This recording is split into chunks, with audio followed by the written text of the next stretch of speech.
Hey guys, Jonah here, back once again with a beer review, and I'm feeling a bit worse for wear today, to be honest, because I was out on the lash last night doing the bottle share over at the Royston.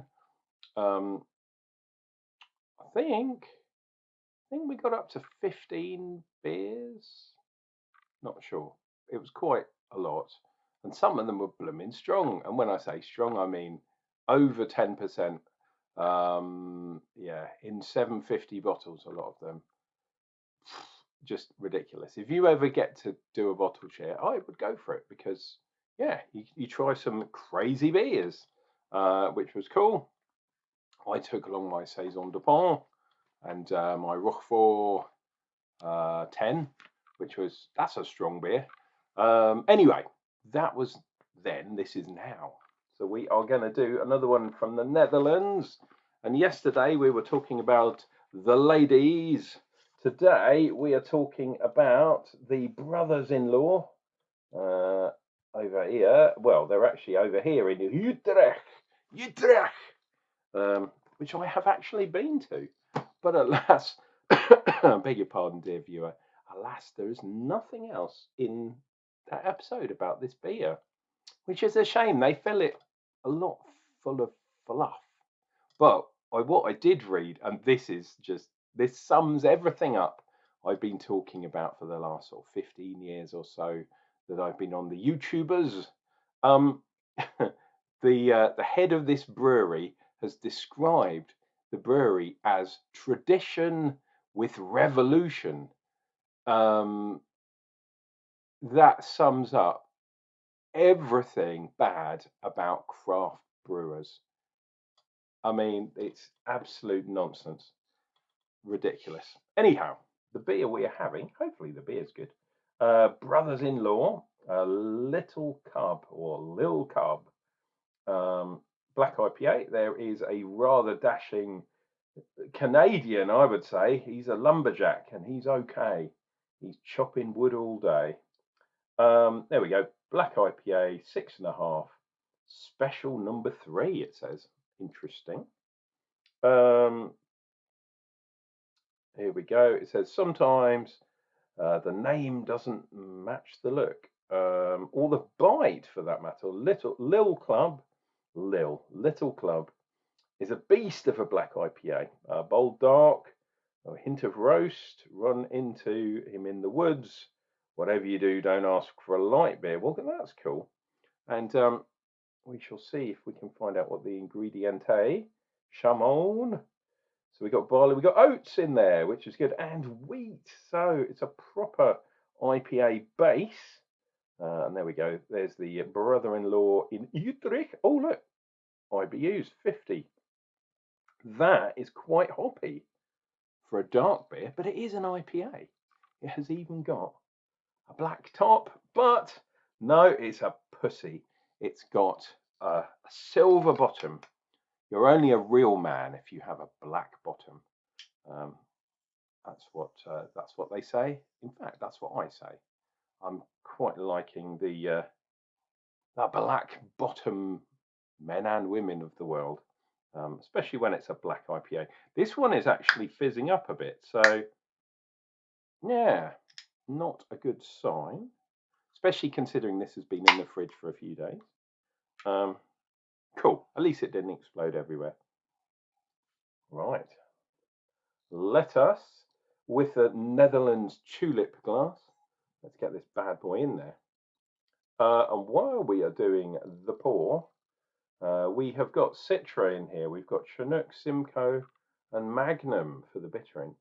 Those Dutch guys, they love a bit of Magnum, haven't they? How many beers have we had Magnum as the bittering hop from this box? It must be on sale in in the Netherlands. There we go. I've been there a few times to Holland. Really chilled place. Apart from the speed cameras, did you know Holland? Well, the Netherlands. I'm going to say Holland because it was Holland. Was the birthplace of the speed camera. Ridiculous. So there's a lot to hate about that, in my opinion. There we go. Okay, so not much going on the nose. More, I was expecting a bit more, especially from the hops.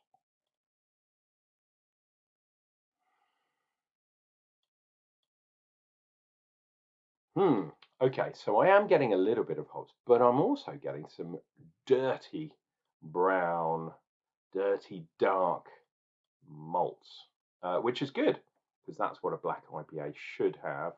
A little bit of sort of coffee, chocolate, that sort of thing. It's not super, like I said before, it's not superbly aromatic. Um, this is the thing. You saw, well, you heard me say anyway, that this can was fizzing away and it was quite pressurized. And that had been in the fridge for 2 days. Um, and obviously a black IPA and most dark beers actually should be not chilled really too low. I know Guinness, they do ice Guinness, but that's just so you can't taste it basically. I like Guinness at sort of room temperature. The old school Irish ways where you pour a Guinness and you literally put it on the side for 20 minutes or so. That nice cap on the top is good. It will protect the beer. It gets back up to room temperature. Yeah, a little bit of greenness. I'm guessing that's coming from the citra. Cheers and beers. We'll see what we get from this one.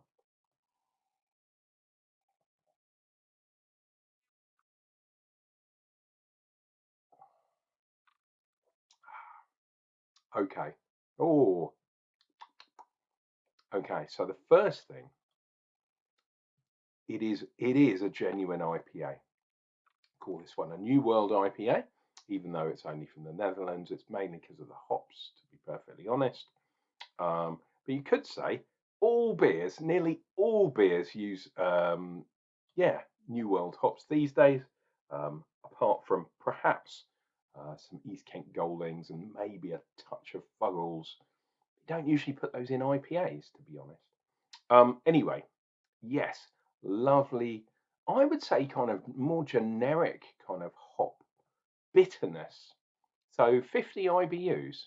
IBU, if you didn't know, dear viewer, is International Bittering Unit, which they don't really use that much in craft beer, to be perfectly honest. They used to when it was a race to the top for the largest West Coast IPA with the highest IBUs, over 100, over 150, I believe. I've had absolutely ridiculous. It's almost like dipping your tongue in and going too much. But 50 is quite hoppy. Um, the only downside to that is this is a black IPA. Or for those of you on the other side of the pond, Cascadian Dark Ale. Does that ring a bell? Um, yeah. So the actual flavors of the hops are getting lost because the second thing that comes in is the lovely creamy malts. And because it's got oats and wheat in there, like I usually say with the normal hazy IPAs, not the black ones. Nothing against black things, of course, but um, whereas with those, you definitely get the hop flavors because there's so many dark roasted malts in here. And I think I can let you know. Pardon me, I can let you know what those are in a minute. It kind of hides the kind of hides the hops. So you get some really nice maltiness, but alas, hiding the hops. Let's dive in for some more.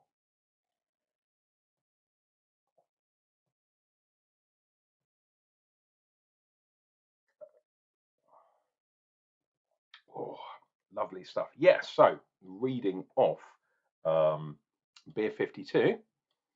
So we all know how accurate those are, but the dark malts, obviously there's pale malt in there, but the dark malts are chocolate, roasted barley, oats, and apparently there's wheat in there too, but it doesn't say that on there. So who should we trust, the side of the can or beer 52? I'm going to go with the can because apparently it's got wheat in there as well. But yeah, it's giving that nice kind of dark, gritty, chocolatey. I did say coffee, like it smelled like coffee, but I'm not really getting that. Well, I'm getting that roasted kind of flavour. So roasted barley, roasted malt, shall we say. So that tricks the brain sometimes into thinking coffee when it's not actually coffee, it's roasted barley that you're tasting. But yeah, really strong. And then all the way in the background, you've got that hops, that creaminess. It's really cool. I like the way that yeah, oats and wheat, but I would say especially oats, giving that creamy kind of unctuous mouthfeel. But also it mellows the hops and the malts together, so it kind of brings things together. So for a beer style like an IPA, where you want it to be really nice and fruity and hoppy, unfortunately, by putting lots of oats in, it's a double-edged sword. It's weird. It makes it lovely and creamy, and I really do like that creamy style. That's, oh my god, yes. But it kind of dulls down. Yeah, I don't know what it does. It's the alpha acids perhaps and the beta acids.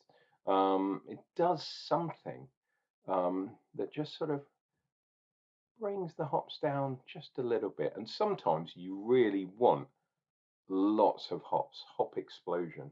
When you're using oats, yeah, it just mellows everything out. Anyway, cheers and beers.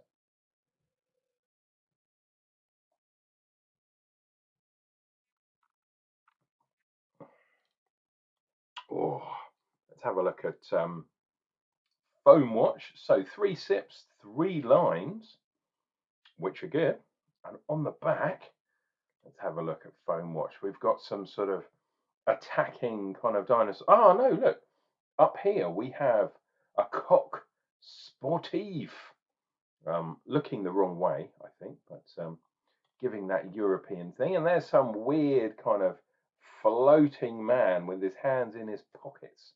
You can see his eyes there, and it's like a Dr. Seuss type man flying around.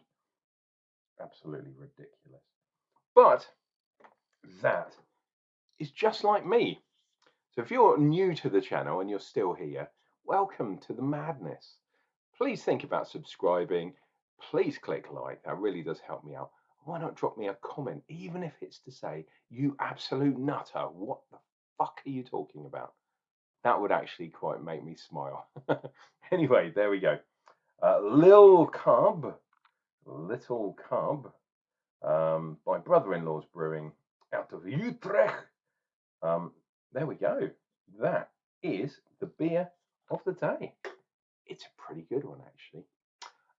Please come back tomorrow because I'll be drinking some more beer, doing my reviews, talking some old toots, some old rubbish. But you know, that's what you're tuned in for. Oh, wow, quite carbonated. Pardon me. Take care of yourselves, take care of each other, and I'll be back with another beer review. And you know what? That's coming up real soon.